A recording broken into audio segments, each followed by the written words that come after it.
ঈদের আর দুদিন বাকি থাকায় কুরবানির পশুতে সয়লাব রাজধানীর বিভিন্ন হাট।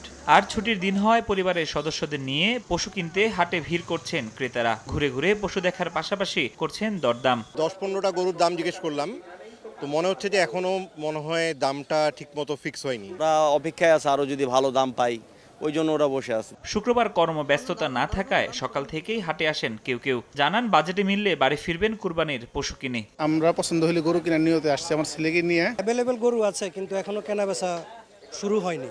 আগের দিনের বৃষ্টির প্রভাব কিছুটা হলেও পড়েছে বাজারে। ছোট ও মাঝারি আকারের পশুর মালিকরা কিছুটা চিন্তামুক্ত থাকলেও বিক্রি হওয়া নিয়ে শঙ্কায় আছেন বড় ব্যাপারীরা। দেখতেছে যাচ্ছে আসতেছে, কেউ দর জিজ্ঞেস করতেছে, আর কি ফিক্সড প্রাইস হবে এটা এখনো কেউ বলতেছে না।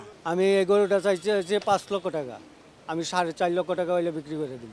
আমরা আশাবাদী যে ইনশাল্লাহ ক্রেতা আসবে। এদিকে এখনো হাত বদলের ছোঁয়া লাগেনি ছাগল ও ভেড়া বেচাকেনায়। ফরহাদুর রহমান, সময় সংবাদ, ঢাকা।